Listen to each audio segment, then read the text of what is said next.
Welcome to the Tipping Point Show. I'm Jimmy Evans. I'm so glad that you've joined me today, and today's program is going to be a little bit shorter because as you're watching this, I'm actually in Washington, D.C. I was invited to come to the Israeli embassy in Washington, D.C. to have a private briefing with the Israeli government, myself and some other leaders that will be there.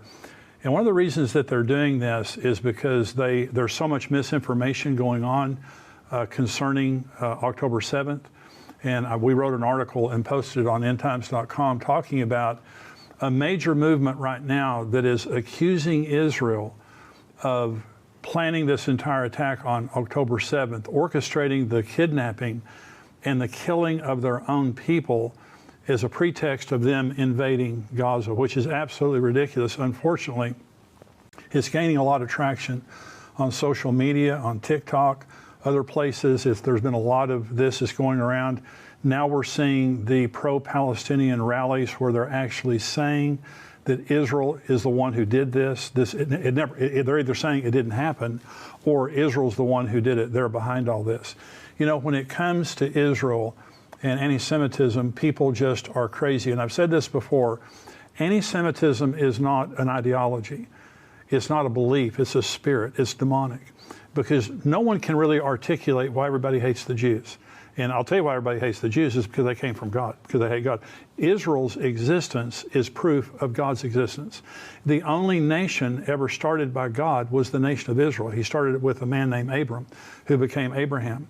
And so Israel's existence proves God's existence, and that's why Satan hates it. And that's why people who are ungodly also hate them. Anti-Semitism today is worldwide. It's like a cancer. It's spread all over the world, college campuses, Europe, America, you know, all kinds of people now all over the world, pro-Palestinian rallies, hating Israel, calling for all the different things that they're saying. But now what they're saying is it didn't actually happen.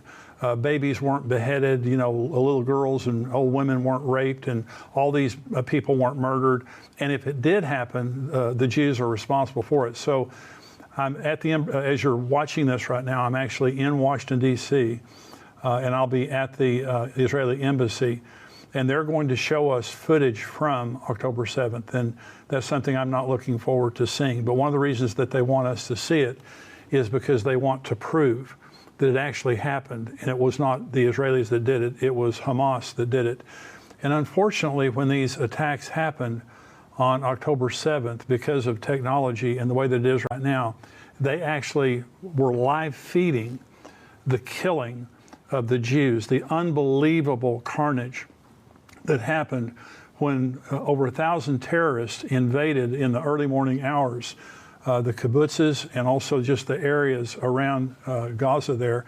And see, one of the reasons that they weren't expecting this is because Hamas had been telling Israel that they wanted to normalize relationships and they wanted to enter into a ceasefire. And Israel's never broken a ceasefire. Anytime that there's a ceasefire between Israel and the Palestinians or Hamas, they've always honored it. Every ceasefire that's been broken has been broken by Hamas or by the Palestinians.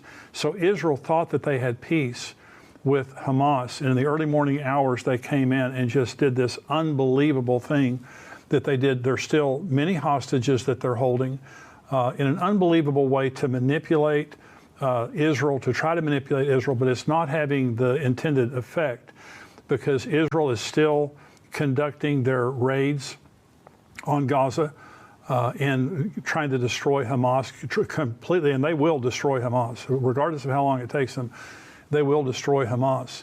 But we're going to be watching this footage, and we're going to be also, they're going to be talking to us about, you know, what they want us to do. One of the reasons I'll be there is because they want me to use my influence to help them. And one of the things I want to say to you who are watching this right now, and I know many of you, some of you may be on YouTube, but others, you're endtimes.com subscribers. I just want to say to you, please help me in whatever influence you have to let people know that October 7th was real, and it was real. It actually happened. Babies were beheaded, old people were killed, young people were killed, women were raped, these hostages were taken. It was a shocking demonstration of just barbarianism that happened on October 7th. Israel didn't do it. and it actually happened. Those are the two things we need to let people know. And I told you a couple of weeks ago that there was a pro-Palestinian demonstration less than a mile from my house. And it was shocking to me. I was driving down the street with my granddaughters. They had taken me out to eat lunch. And we were driving down the street and we saw this commotion up here on the side of the road, and we drove up there, and it was about 100 people, but more people were walking in from every direction, and they were waving pro-Palestinian flags and shouting that Israel was committing genocide in Gaza and that Israel was an apartheid state. And so all these kinds of things. It was shocking to me that it was happening in my neighborhood. The other thing that was shocking to me is how many cars were passing by honking in support of them. And this is what's happening. It's very popular to be pro-Palestinian right now. President Biden was giving a speech yesterday, and he was interrupted over a dozen times by these pro-Palestinian demonstrators that were demanding that they stop that they call for a ceasefire in Gaza. And so this nuttiness that's going on, this anti-Semitism that's going on right now, it's one of the major end-time signs, because Zechariah 12, Joel chapter 3, both say that at the very end, all the world will march against Jerusalem. All the world will march against Israel. That's Armageddon. And so, you know, in the past, we've seen anti-Semitism. We've seen it raise its head. But some people would say, and many people have said to me through the years, Jimmy, are you really telling me that this tiny little nation in the Middle East, the size of New Jersey, would be so badly hated that the nations of the world would march against them? And that seemed a little illogical, maybe far-fetched a year ago. Right now, you can see it happening. And so this is an article here. So I'm asking you, first of all, pray for me and the other leaders there. Pray for Israel in the midst of all of this deception, all this anti-Semitism. But I'm asking you to pray for Israel and use whatever influence you have to let people know that this is real. It was done by Hamas and not by the Israelis. Just whatever influence you might have. It might be at school, it might be at work, it may be with your friends, it may be with your family, or whatever. It may be online in social media. You stand on behalf of Israel. God says, I'll bless those who bless you, I'll curse those who curse you.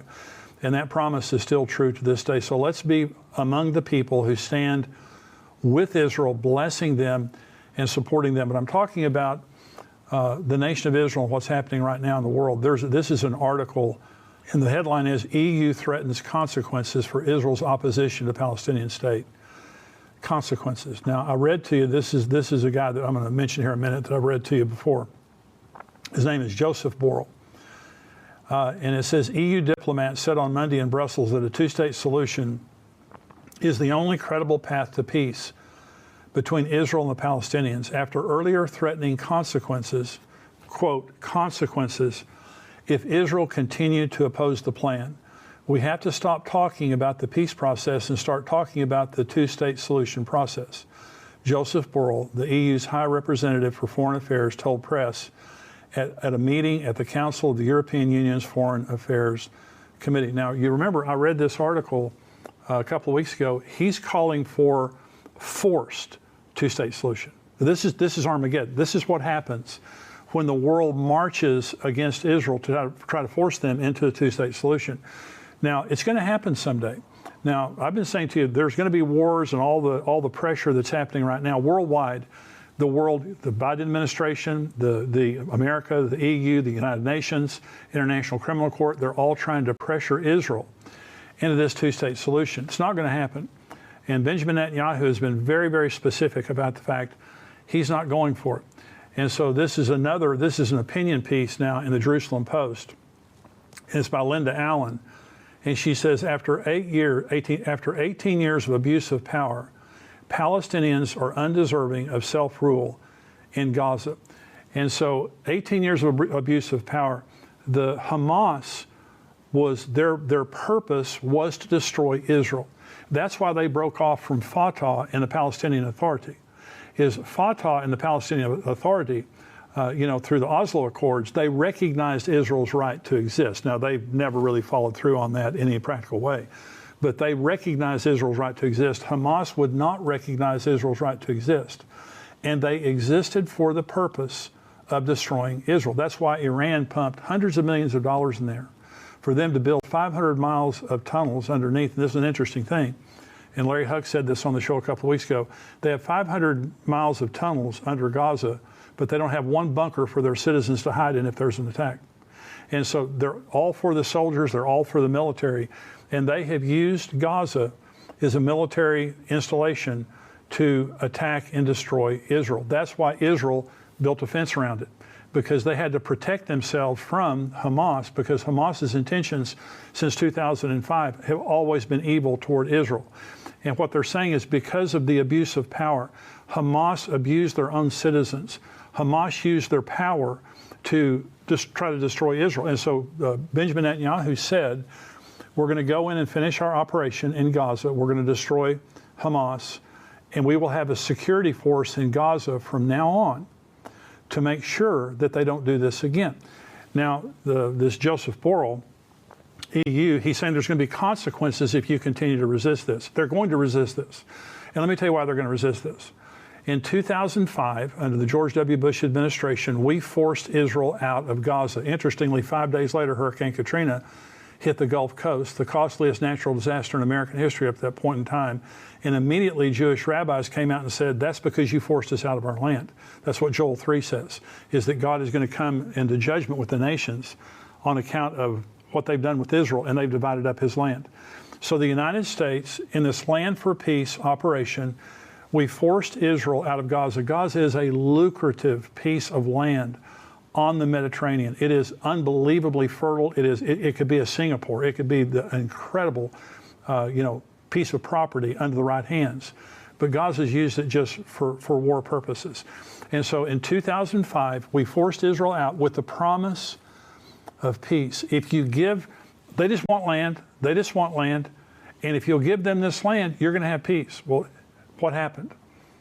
The most incredible demonstration of savagery on October 7th, because of the United States and the United Nations forcing Israel to give up this land in the name of peace. And now we see this carnage. And the most amazing thing is, rather than the world rallying behind Israel, many Christians have rallied behind Israel. The world has turned against Israel. And now they're condemning Israel, and they're saying this is genocide. Genocide is when you wipe out a group of people. There are 2 million residents of Gaza. Right now, the last death toll I heard of the Israelis killing Hamas, and there's been some citizens that died, was 24,000. Okay, well, that's a little over 1%. Genocide is 100%. You go in and you just kill people. The Israelis have done everything they can to preserve life. It's Hamas that has built their military installations under nurseries, preschools, elementary schools, hospitals, and in residential neighborhood. They use their people as a shield. The Israelis don't do that. The Israelis protect their citizens and the Palestinian citizens. They don't go in and just carelessly kill civilians. And that's why the Biden administration has supported the operation in Gaza until now. And so when people are saying the word genocide, they don't know what the word genocide says. The International Criminal Court right now has Israel on trial for genocide. And what Israel said to the International Criminal Court is, find out what the word genocide means. The Israelis could kill every person in Gaza in one morning. It wouldn't even take them to noon to do it. They've got the military capability and power. They could kill them all. And so if they were committing genocide, they would just do it in one day and get it over with. They are very carefully trying to find the military installations and the Hamas terrorists and to kill them and to destroy them without harming the citizens. So this issue of genocide is nonsense. Then they're also saying that Israel is an apartheid state. Okay, apartheid, and we know that from South Africa, because in South Africa, before Nelson Mandela, only white people could rule in South Africa. That's apartheid. Apartheid means one group of people are in control and everyone else is excluded and they don't get control. That's apartheid. Okay. Did you realize that 30% of Israeli citizens are non-Jews? We saw yesterday on Brian Schrager interviewed this Arab journalist, and he was talking about there's 2 million Arab Israeli citizens. The Knesset is their government. It is a democratic government in Israel. Most governments in the Middle East are all dictatorial. And so they have a representative democratic government made up of Jews, Arabs, Muslims, and Christians. That's not apartheid. Apartheid means only Jews can be in control. If Israel was an apartheid state, they wouldn't allow a representative government of non-Jews being in control.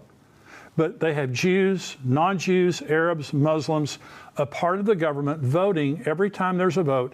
That's the government of Israel. So genocide, apartheid, saying that October 7th didn't happen, or if it did happen, it was orchestrated by the Jews. All of these are lies. And see, that's all the devil has. All the devil has are lies. And so what we're saying is the purpose of what we do here on Tipping Point and endtimes.com is to help people understand the truth about what's going on. And here's what's going on right now is this worldwide pressure of trying to force the Jews again after the insanity of 2005 and forcing them out of Gaza and what's happened now.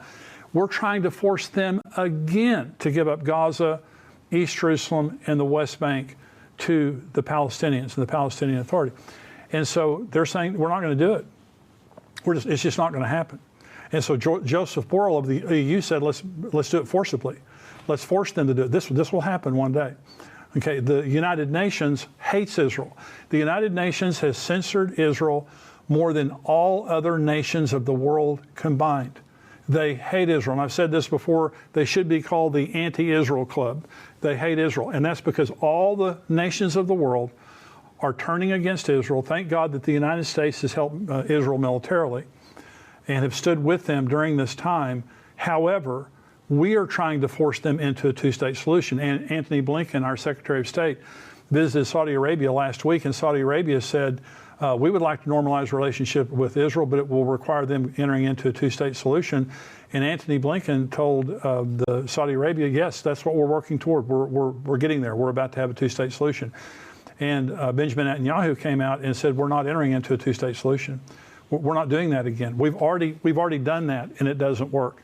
We're not going to do that. So I believe where we are right now is worldwide anti-Semitism, worldwide pressure on Israel to give up the West Bank, East Jerusalem, and the Gaza Strip, which they're not going to do.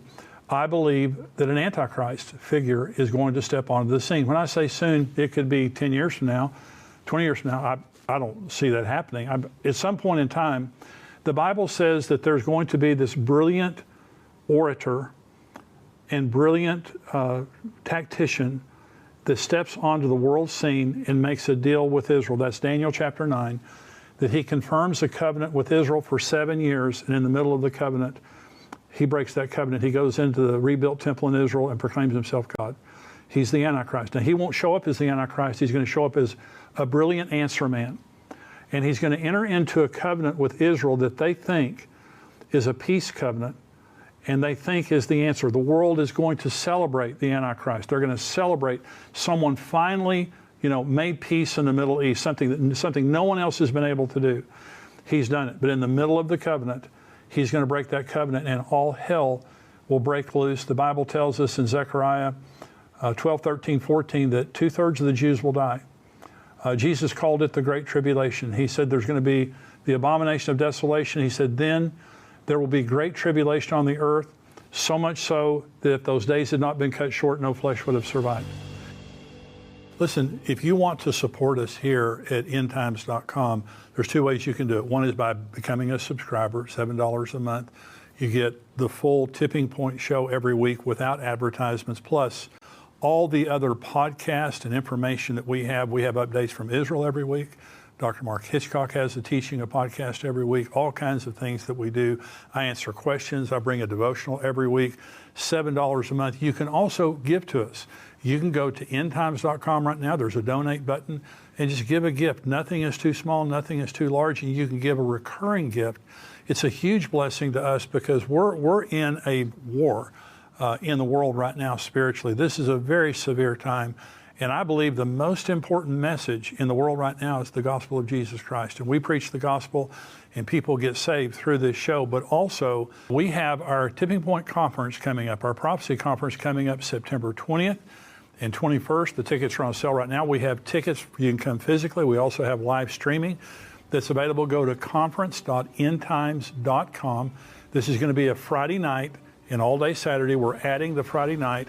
And we have Pastor Jack Hibbs. A lot of you are familiar with Jack Hibbs. He's very well known, has a television show that's on all the time. And a lot of you have been asking for us to have him. So he's coming to be a part. He'll be our keynote speaker on Friday night. I'll be there. Dr. Mark Hitchcock, Pastor Ed Young, Rabbi Jonathan Kahn, of course, Billy Crone will be there also. We have a big lineup. And we have coming this year Max Lucado. Max is a dear friend of mine. He is the #1 best-selling Christian author of all times. His books have sold more copies than any other books except the Bible. He is a brilliant teacher, and he's going to be teaching. He's written books and speaks on the end times. You're going to want to hear him. He's going to be fascinating. So we've got a great lineup of speakers. I want you to be a part of it. So go right now to conference.endtimes.com. You can select your seat there. We have all different kinds of pricing and seats available. And so you need to get it while they're still available, because we're expecting this to fill up this year. Go right now to conference.endtimes.com. Want to see you there.